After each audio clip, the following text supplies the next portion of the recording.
Sai Ram, Sai Shyam, Sai Ram, Sai Shyam, Sai Ram, Sai Shyam, Sai Ram, Sai Ram, Sai Shyam, है अति सुंदर तेरा नाम, है अति सुंदर साई नाम, Sai Ram, Sai Shyam, Sai Ram, Sai Shyam, Sai Ram, Sai Shyam, Sai Ram, Sai Shyam, Sai Ram, Sai Shyam.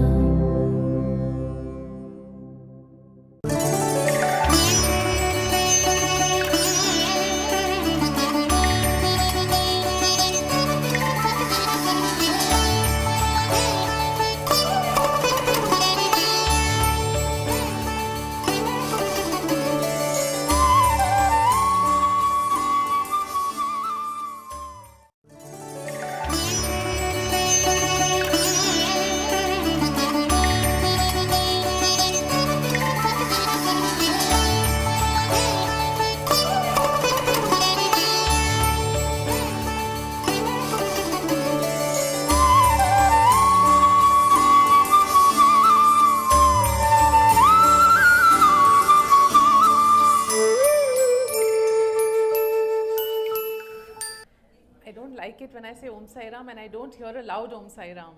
You should know by now. Om Sai Ram. It's a day of happiness. Very happy to come back to the mandir. And actually, this is the only temple where I have come 3 times. This is the only one. So, a big round of applause for all of you all. Thank you. Thank you for your love, your affection, for having us here. Thank you so much. And you already know that Mummy, Papa are here. So one more big round of applause to welcome them.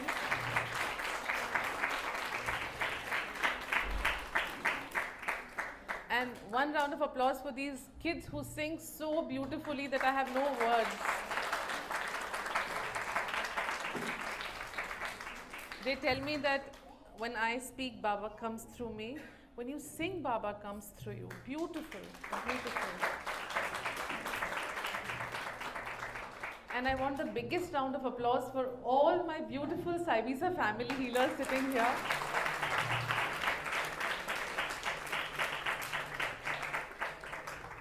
Just like Baba used to feel energized when he says, my people are around me.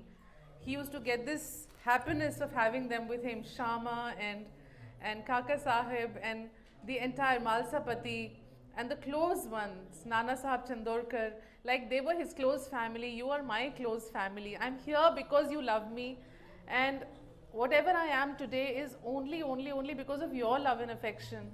Baba has blessed me, there is no doubt. There is no doubt.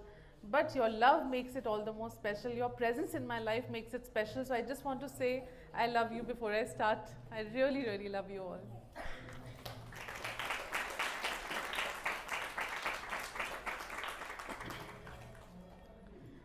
Finally, the second book has come after a very long wait of about 4 years. And Baba's planning is beautiful. The CD has also come at the same time. We've been planning the book and the CD for, book has been planned for the last 2 years maybe. Every time I think it is complete, Baba makes me re-edit it. Then I think now it is done. Then he again makes me re-edit it. You cannot imagine the number of times I have edited the book. I had started believing it will never come. I used to tell him, Baba, will this book ever happen? Every quote that I had written, he got it removed. And then he gave what he wanted me to write in that place. So I used to write the quotations from what I had heard, learned from Baba. He didn't want that in the book. He removed all of that. And then in my meditations, in my trances, he would give me these beautiful pearls one by one. The name 108 Pearls Baba gave to me some 2 years back. I had no idea what it meant. I just thought he wants 108 quotations in the book. Only during the writing of it, during the rewriting of it, I realized, oh my God, this is just not quotations. This is our life, the essence inside the book that he's giving to me. He would wake me up at 2:30 in the night when you're not getting sleep, trying to sleep, restless, and start giving 5 quotes 5 pearls, as I call them, one after the other. And I would be hyper because you're half asleep. Baba, how will I even remember them by the morning? I will not know what you said. Then in my night, I would look for my phone and record them one by one in my voice recorder. And in the morning, I would type them. Sometimes I would be doing Arati or doing my Hanuman Chalisa and the quotes would come. Then I would stop the Arati or the Chalisa, first write down. So it happened all very, very dramatically. It was not normal the way the quotations came to me. Sometimes I would be in deep meditation and such beautiful lessons would unfold. And I would remember them when I would come out of my trances and meditations. So like Lakshmi Narayanji just said, the book may have my name as the author's name, but the book is completely Baba's book. Every word in the book has been written only by Baba and only by Baba.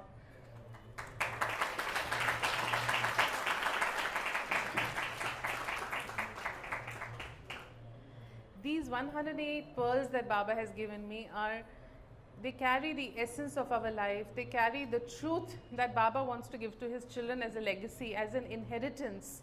It is like the father, the mother give you something which you inherit after they are gone. Sometimes it is bangles, sometimes it is blessings. It can be material, it can be non-material, but it is something that you inherit from your father.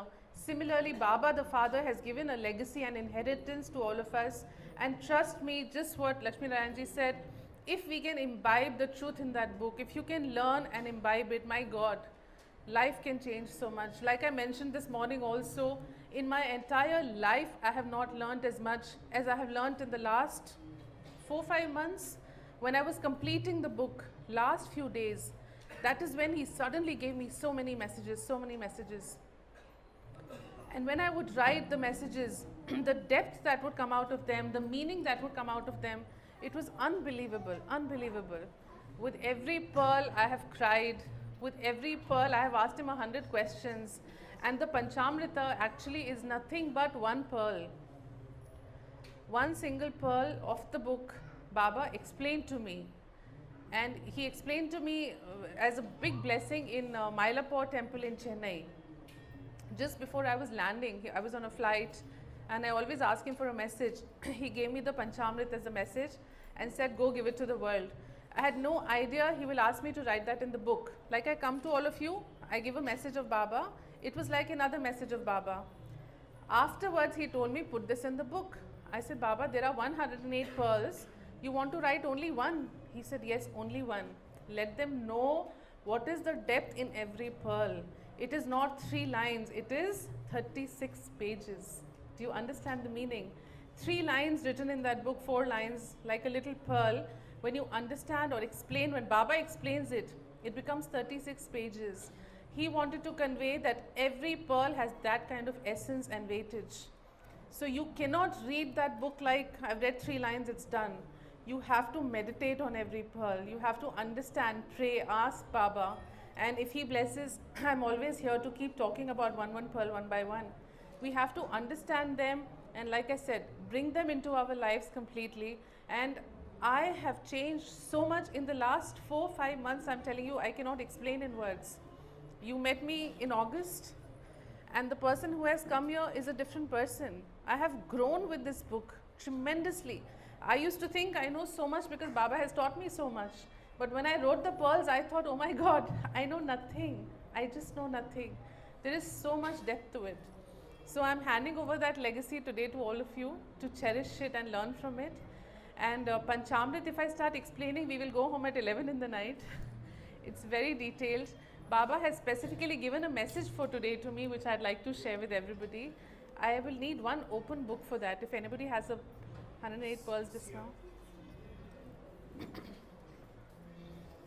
So blessed to see you. Thank you. So much. Thank you. Came all the way from Australia thinking I'll meet you. Oh and I my met you God. today. And So see, it your book was is my coming dream. into my hand now. Yes, Here we go. Thank you so much. I'm so blessed. Please tell me. She's from Australia and she's been praying to see me, and when I ask a book, she comes to me. This is his blessing. All the way from Australia.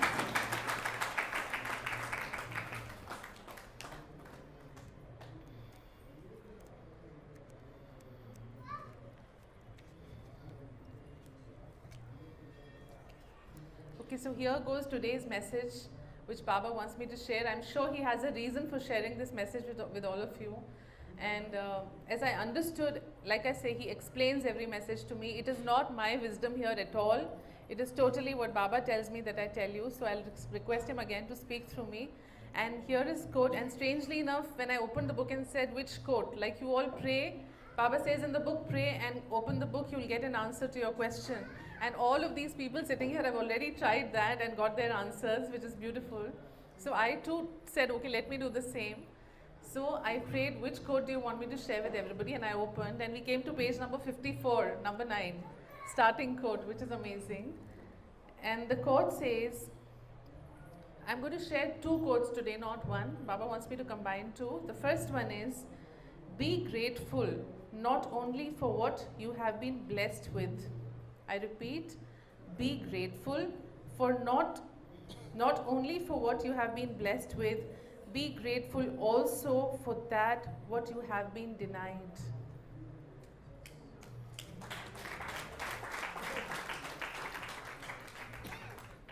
Because true learning comes out of denial, true wisdom out of suffering.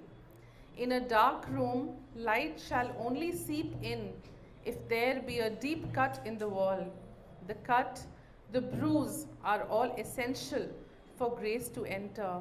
Oh, my dear one, be thankful for them.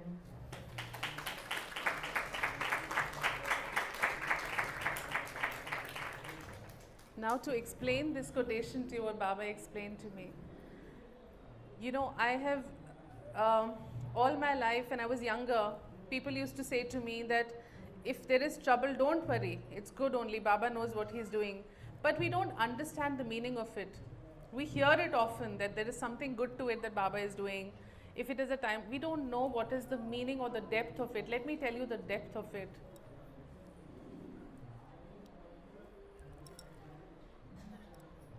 If there be no suffering in life, if there be no pain in life, we would go back without having learnt what we have come to learn. Every soul that comes to this earth comes to learn a lesson. You've read the Satcharita. Baba says in the Satcharita also that the human birth you get only if your merits are more than your demerits. Then you are sent to the earth to work out your karma. When I say work out your karma, I will not go into details of karma, but every human being comes to this earth, every soul comes to this earth to work out a particular karma, to work out that which it has done in the past, which was not right. I'm getting a chance to make it right now. That is the way it works. Now, the soul has come here and the soul has been granted a beautiful faculty, a beautiful power called the power of free will. You can use your free will to choose how your soul moves on its journey. Now, if I were to be always happy, if I were to be always smiling, if I had all the best things in life, how would that learning happen for which I was sent? I was sent to work out karma, means I was sent to go through my sufferings, my pain, my traumas, and then evolve. Like we say, gold passes through fire to shine brighter. I have to go through my journey. Now I don't go through the journey and I say I should perpetually be happy. That cannot happen. And let me tell you, if that is happening, if you're a person who is always happy, I'm sorry to say this in the mandir, but that's the worst place to be in. It's not a good place to be in. If you're a happy person completely and you say, oh, everything in my life is good, then something is not good. Because only when the suffering comes is when I connect with Baba, when my soul grows, when I move onward in my journey. And a lot of people have come and asked me a question. Lots of people. Didi, we meet so many people who are, according to them, in their judgment or perception, not good people. You know, that this person is just not good. But look at him, he's so happy. And we do good, we are suffering. Where is Baba? You've heard that before? Yes? That the ones who are doing good are the ones who are suffering, and the ones who are not doing good, who are busy in their material life and all, are very wealthy, very happy. Why is it happening? You know why it is happening? Baba says, because they are unfortunate. Their soul has not yet evolved enough for me to pick them up. Are you understanding the depth of what I'm saying? The soul is not ready for the journey. The soul is not ready, which means if suffering is coming to me, my soul is ready. My soul is ready to merge in my Sai, to cut away all the bad karma and move towards Him. So actually thinking and talking, we should be grateful when the pain comes and not cry when my whole perception changed when Baba explained this to me. For us, when pain comes, everybody sitting here has gone through it, and 90% of you have come and asked me the question, Didi, why?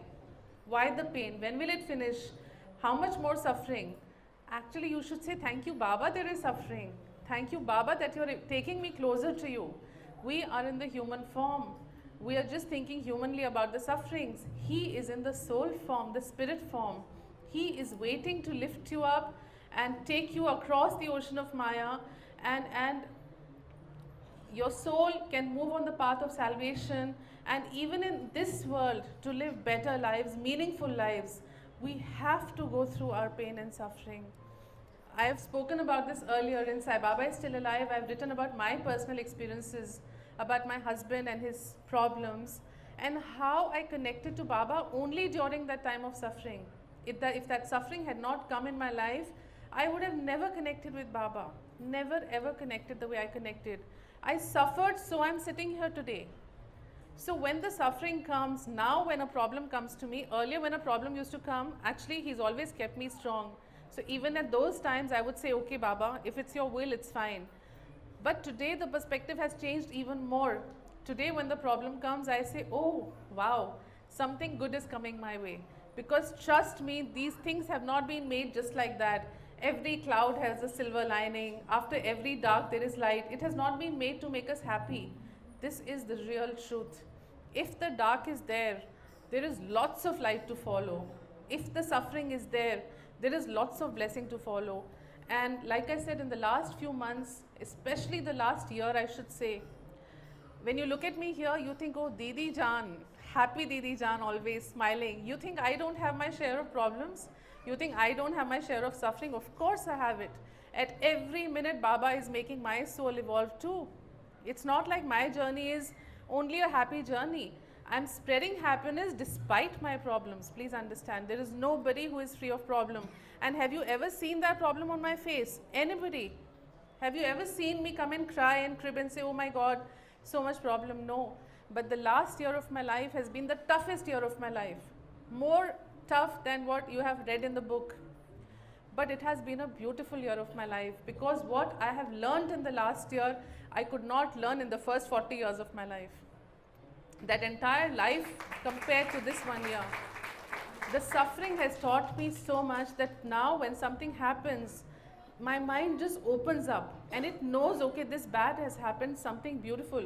If nothing, a deep lesson will come to you, to me at least, a beautiful lesson.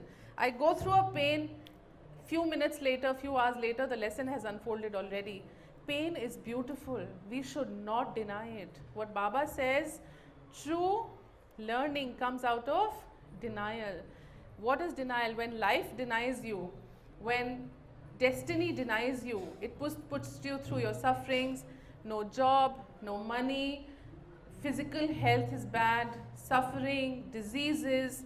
I know it is very easy to sit here and say that, oh, be happy. I'm not saying smile and laugh about it, but take it with so much of strength and understand something beautiful is what Baba is doing to me. I'd like to quote the Isha Upanishad here, which you all read in the Satcharita. What does the Isha Upanishad say? Baba says that the Isha Upanishad is the essence or gist of all the Upanishads taken together. If you take all the Upanishads and want to summarize them, that is the Isha Upanishad. And now if I have to summarize the Isha Upanishad, what does it say? It says that you have to believe that as He besets everything from front and back and top and bottom, that He is around us at every moment, holding us, deciding for us. He is the supreme power, the Father, who is the controller of whatever happens around you. Then whatever He bestows upon me, must be for my good. As a father sitting here, will he ever bestow pain on me? No. But yes, when I was wrong as a child, I got scolded. I went through my learnings and experiences. He would be gussa with me. I would not be allowed the things I wanted. That time we feel, oh my God. But then you grow up and understand that the bitter pill, what Baba says, is actually for your good.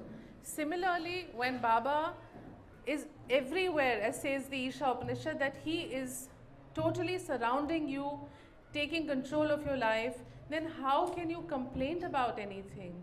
Either you don't trust him, then you can complain. If there is no faith, then I can complain. But if I trust my Baba completely and say, Baba, my life is in your hands, then there can be no reason for doubt, no reason for tears, no reason for crying. With every pain, there should be more strength inside me. There's a quote of Baba which he wants me to continue with.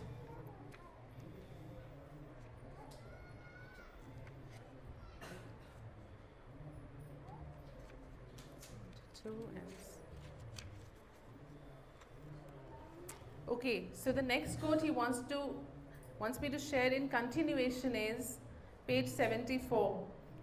When I love someone deeply, please hear this, Baba is saying, when I love someone deeply, when I wish to raise someone from the earth to the heavens, I snatch away all material possessions of that being, even peace and calm. Baba is saying that when he loves somebody too much, when he wants to raise you from just being an earthly being to his heavens, at that time he snatches away all material possessions and even our peace and calm. Then I test and challenge the grit, he says. After that, first he's taken away everything I had. Now I'm in suffering and pain. Then at that time when I'm in suffering, he tests and challenges, which means he's testing me at that time even more and challenging the grit, the faith and the surrender, the key words of our life, faith and surrender. When we are going through the pain is actual time of test. Am I going to hold on to my Baba with faith, or am I going to break? Am I going to surrender to his will, as the Isha Upanishad says that whatever you are bestowing upon me must be for my good. With my human eye, I think this is bad, but actually Baba knows it must be very, very good. So he challenges, I test and challenge the grit, the faith and the surrender in those harrowing times, which means in the time of first he takes away everything, takes away our peace of mind, everything is gone. In that state, he tests us and wants to see how will I react. So when everything is snatched away, my reaction is what decides my response is what decides my future path. That is why I said the free will comes in here. The free will, the faith and the surrender comes in here. How will I react and respond to that situation of pain? One that endures with strength emerges a winner. One that falls away from the tree breaks away from me. You're getting that? The mango tree now. Every line has something, a whole chapter of the Satcharita associated with it. So now we come to the mango tree example, that when there is a storm, the flowers fall off.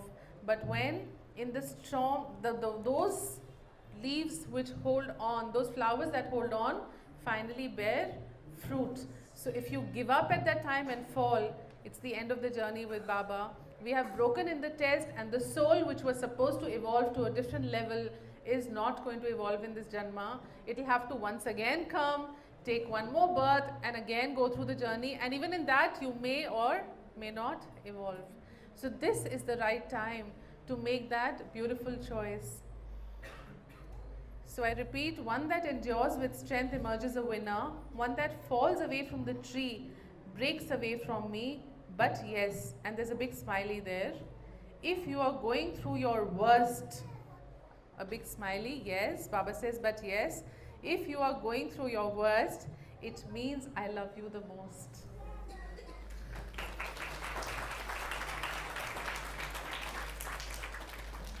So when the test comes, don't think, oh my God, Baba doesn't love me, Baba is angry with me, so I'm suffering. Think, oh my God, Baba loves me. He has finally chosen my soul to go through its journey. Every pain should be a reason to smile, for gratitude. So the previous quote that we did started by saying that don't be grateful only for your blessings, be grateful for the denial. So what he's denying away to us, what he's snatching away from us, he's taking away, is actually the time to grow and grow more beautifully.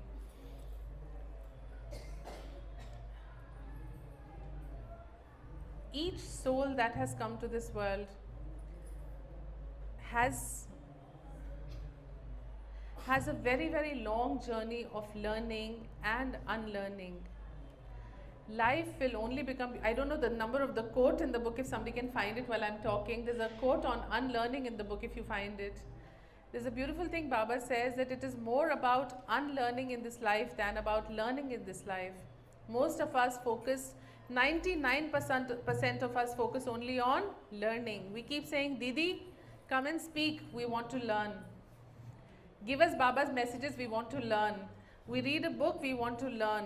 But what I have learned from Baba is that it is not about learning. It is first about unlearning. Just give me the page number. 31.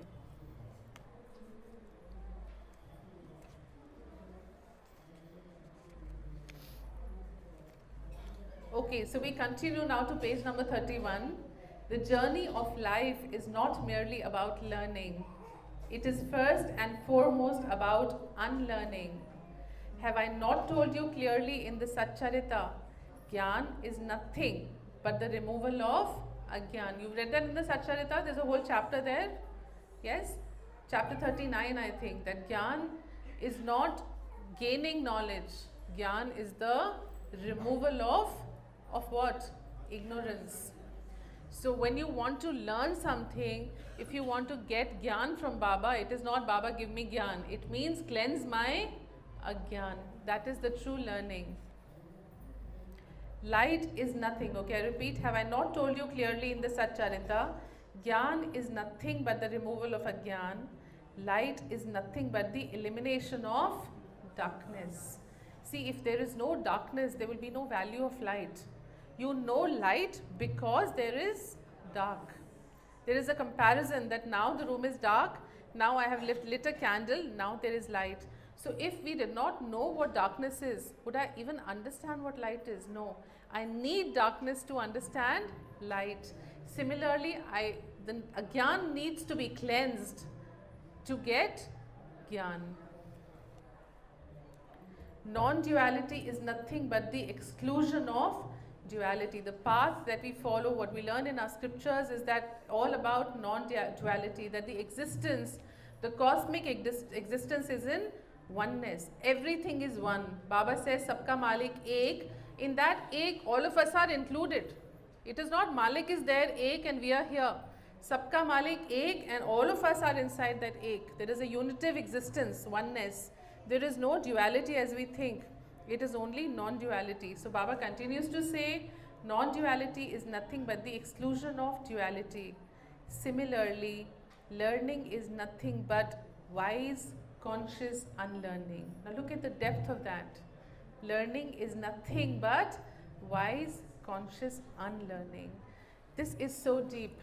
When I meet people, each one, when I look at you now as your guru, actually differently now that I have learned from Baba, when I look at you, closely when I look at you, I realize each one carries a lot of, we live life based on our perspective. Like we say that if your mirror, if you're looking into the world through a glass, okay, and that's a transparent glass which light passes through. If the glass is pink, the world will look pink, and if the glass is blue, the world will look blue. So when you come and tell me something is wrong, I smile and think, for me this is right, but for you it is wrong. When you come and complain about something, this is not the way to do it, look how he has done or how she has done. That is again your thinking about it. I may feel silently that no, it's okay, it can be granted. We are all thinking individually as individuals. Everybody's personality overpowers the soul. The basic human character overpowers the existence of the soul within. Unless I learn to unlearn, I will never move forward in the journey. Are you understanding this? Learning is nothing. What will I learn? Didi has come and given Gyan for 2 hours. Wow, I have learned so much today. You've learned nothing, trust me. You have to go back, look within, pull out one thing and put it aside. Okay, Baba, ego. Okay, it doesn't go like this. It takes years and years and years of effort to do away with it. But let me tell you, ego, anger, greed, jealousy, they go beautifully when you offer them one by one in his feet. Help me, Baba. So next time you get gussa with somebody, oh Baba, I had decided I am not going to be gussa. This is learning or unlearning. You have always learned to be an angry person. You are unlearning now. You're unlearning that anger and learning to be a calm person. The ego is big. I'm unlearning that ego. So the traits that my personality carry, I have to unlearn them one by one. Only then we grow. So never focus on learning. Always focus on unlearning. So Baba continues to say, okay, similarly, learning is nothing but wise, conscious unlearning. The soul is encased by a cloud of energies gathered over many lifetimes. The soul is encased by a cloud of energies gathered over many lifetimes, millions of experiences, inherited traits, embedded belief systems. As you cleanse away the dark cloud, the soul's light shall emerge into your world, my dear child. So basically what Baba is saying is, what you are today is not of this birth alone. In some previous birth, I have been neglected, ignored, really ignored. In this birth, I will be born extremely insecure, wanting more attention all the time. I don't want that insecurity any longer that I have carried in the last birth. In my previous birth, I was very submissive. People used to scold me, shout at me, be very bad to me. In this birth, I become the angry one. That last birth you gave it to me, this time I'll be the angry one, so that I'm not at the receiving end in this birth. So these traits, if I go into details, there is so much of it. They are all inherited from our previous lifetimes, from previous births.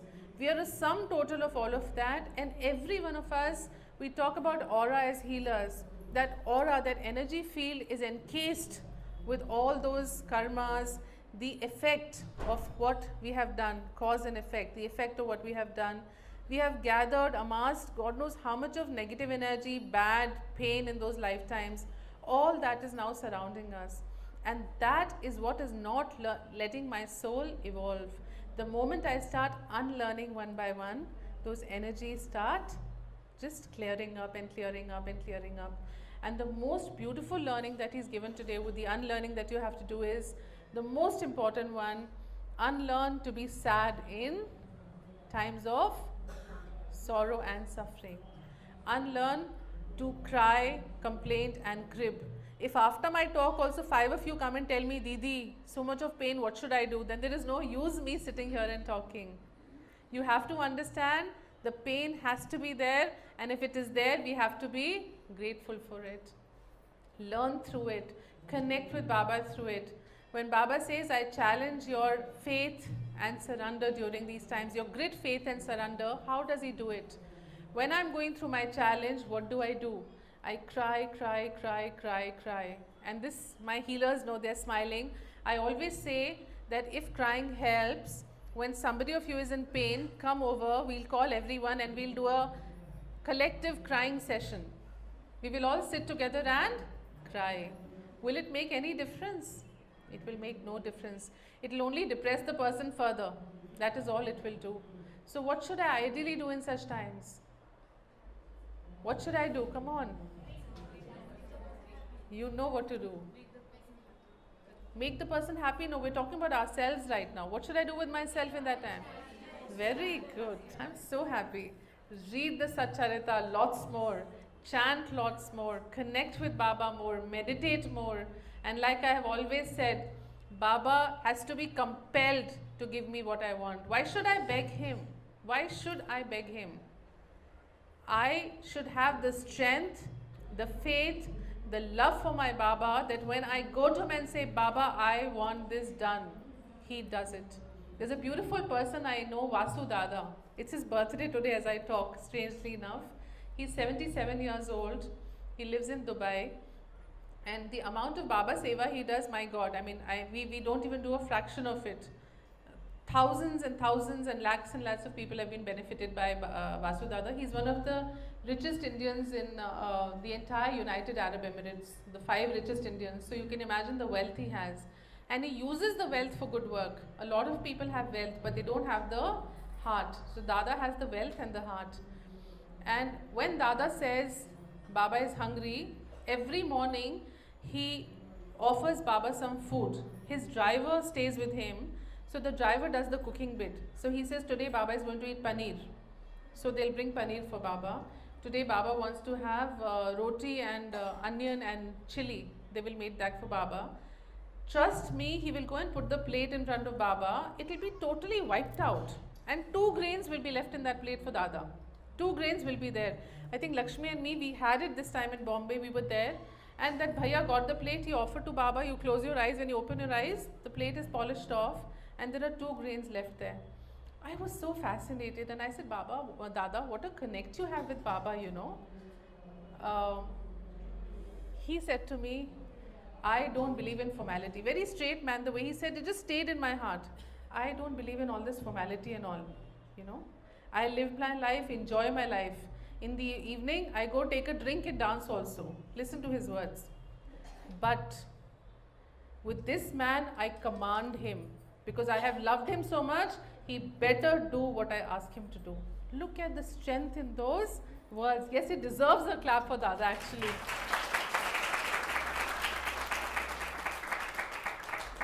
And that is something I have always said, but with Dada's conversation, it made so much more sense that day to me. That when Baba is sitting there, ready to give everything, when he says, no, the rag story, I think we're doing too much Mahaparayana nowadays. The Satcharita is totally fed inside the system. I'd like to share with Lakshmi Narayanji and Anantramuji that the Saibisa family, we started a Mahaparayana of Baba on the 30th of... oh, you're a part of it. See, everybody is a part of it. So there are 18 groups doing the Mahaparayan, which means 18 Satcharitas and Saibisas together are being read every day. Every day there are 18 Parayans happening for the whole year. From this Mahasamadhi day to the next one. So we are reading 2 to 3 chapters every day. So the Satcharita is right here. What was the example I was giving you? Rags. So Baba says, when I'm sitting here to give you the gold embroidered Shela, why do you want to pick the rags? Similarly, when he's sitting here, why should I cry? Crying is like rags. Begging is like rags. Yeah, beggars are in rags, right? If you're sitting and begging, oh Baba, do something, I'm in pain. That is rags for me. But he's there to give you the gold embroidered Shela. How will you get that shawl from him? By having that faith. So when you're in pain, chant so much, pray so much, read the Satcharita with such passion and madness, and tell him, I will also see till when you challenge me. You are going through your pain. The soul is growing. You are evolving. A good time is going on. That is why you are being guided to do good also. So the soul is actually moving in every which way if you understand. One side he is guiding you, he is testing you. The other side he is making you stronger. Again the Satcharita says, in the Kalyug, which is the easiest way to reach Baba? Chanting his name and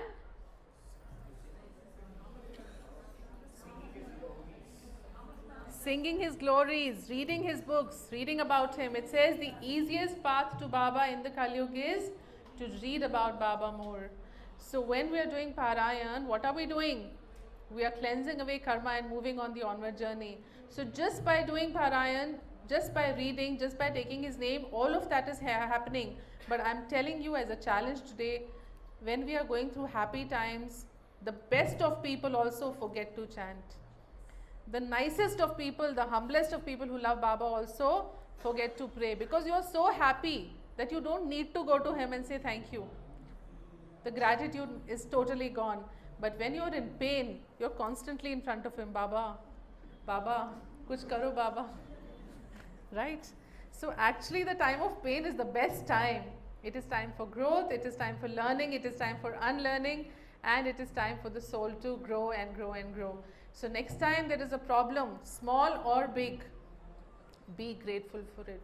I have always been grateful. Every time I go through hell, trust me, we all suffer. You know, I was reading again the Satcharita. My God, I'm reading too much, which is so good. The chapter about Shama's vows that he has taken for Saptashringi Ma. Yes? If you read that chapter deeply, it says the astrologer comes and tells Shama's elder brother that all your sufferings today are because you have forgotten the vow, which means Baba's most premier servant, friend, everything that Shama was, he was always with Baba. But what does that statement say? Your sufferings today are because of that. And Shama immediately says, oh my God, that's why I'm suffering. Let me offer whatever my mother has promised to the Devi and be done with it. So even Shama was suffering. We read about Ratanji, Shapurji, Vadia. Yes? It says that to the world he looked like a very happy man, but he was very unhappy because he did not have a child. So when you come and ask me questions, why is this bad man happy always? According to you, first of all, he is bad, not according to me. Maybe for Baba, he's a good man. But you say, why is he happy? You are looking at it very superficially and externally. You have always thought Didi Jaan is like perpetually happy. No, there is nobody in the world who is always happy. The ways of life are such, the ways of karma are such, there can be nobody completely happy or completely unhappy. And do so much good during the bad time that you usher in the good time. Not only in the material world, but also for your soul. In the bad time, when you do good, it has millionfold more value than when you do it in the good time. I have lots of money, I go and feed children. What's the big deal about it? I have the money, I've done it, good. Good work done. I'm not saying bad, good. I don't have the money, still I have gone and fed 2 children. That is good. Very, very, very good. So when he's watching you there, from inside actually, he's watching everyone. Just think about it, you know. If you think the way I think, you'll be so careful. You think Baba is sitting in the mandir, nobody's watching. He's watching from inside at all moments. If you're doing anything which is wrong, a small child picking up a pencil and putting it in the bag, yes, to a bigger child, lying to the mother, to as we grow up, hurting, causing pain, doing bad, realizingly, unrealizingly, we are being watched at every single moment. If you understand that, oh my God, Baba is watching, anyways the actions will get corrected. Anyways the karmas will get better. So when he is watching, why not show him the good, show him the grit, show him the faith, show him the strength, and then let him surrender to your love. That is where you have to finally reach. Complete surrender from the disciple to the Guru is what we have always known. We want to make him surrender to us in love. That is where we have to finally reach. Om Sai Ram.